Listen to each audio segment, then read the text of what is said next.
recent years, we have witnessed a number of devastating natural disasters, including hurricanes, floods, tornadoes, and wildfires. Natural disasters remind us that everything in this world is temporary. This is why we can say with Jesus, "My life does not consist in the abundance of possessions." Yet the culture is shouting that it's not true. The result is a wrestling in our hearts, leading to the development of restless heart syndrome.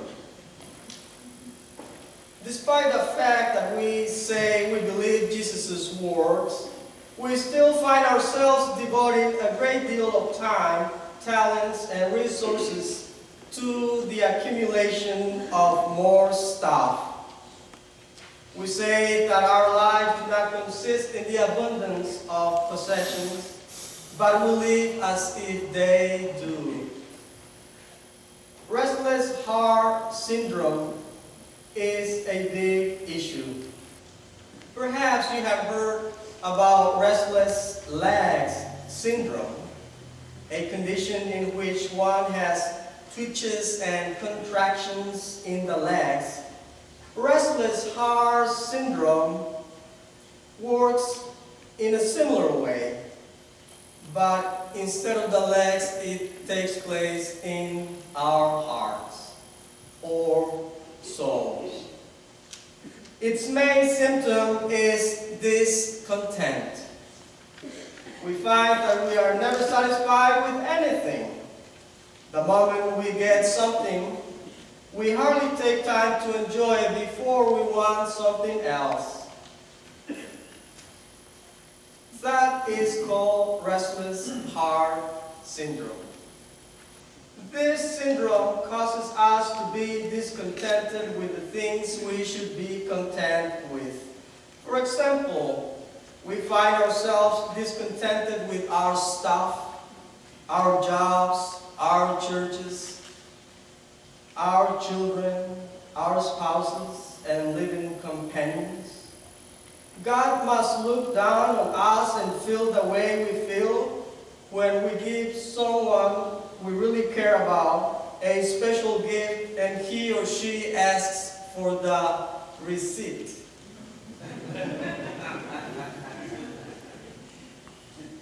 Saying, "I don't like what you have given me and I want to trade it in and get something better than what you gave me."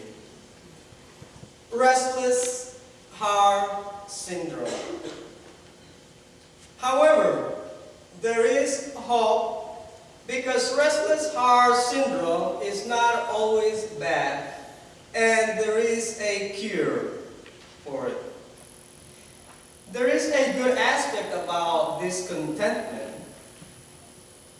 There is a certain discontent that God intended us to have. God actually created our hearts so that they would be discontent with certain things, causing us to seek the one who can fully satisfy us. We are meant to persist, to know God more, to develop a deeper prayer life, to pursue justice and holiness, to love others more, and to grow in grace and character and wisdom each day. In preparing for this sermon, I found 4 keys that can be useful for cultivating contentment. The first one is looking on the bright side. 4 words to remember. It could be worse.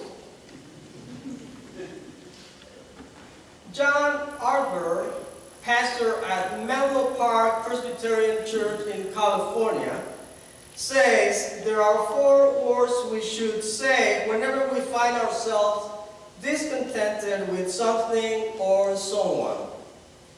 It could be worse. This is essentially the practice of looking on the bright side. It is recognizing that no matter what we may be in, no matter whether we like any situation or person, we can always find something good to focus on. Another thing is asking ourselves one question. For how long will this make me happy?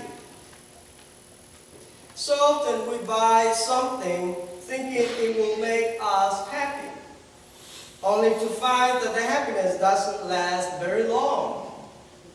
There is a moment or situation when we make the purchase, but the item does not continue to bring satisfaction for a long time.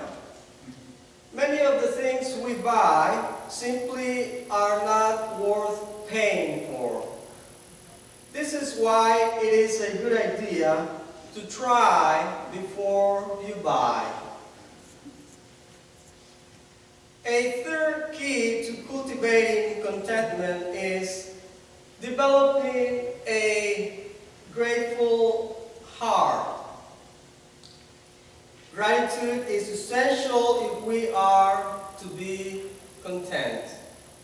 The Apostle Paul said that we are not to be discontent, but we are to give thanks in all circumstances.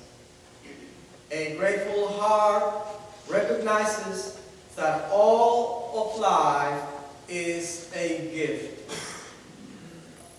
Contentment comes when we spend more time giving thanks for what we have than thinking about what is missing or wrong in our lives. And finally, the fourth key to cultivating contentment is discovering. Where does your soul find true satisfaction? The world answers this question by telling us that we find satisfaction in easy and luxury and comfort and money. The Bible, however, answers the question very differently. From Genesis to Revelation, it tells us that we find our satisfaction in God alone. For example, Jesus said, the 2 most important things we must do are to love the Lord your God with all your heart, and with all your soul, and with all your mind, and to love your neighbor as yourself. If we keep our focus on these 2 things, we will find satisfaction for our souls and lasting contentment. Those are 4 keys to cultivating contentment.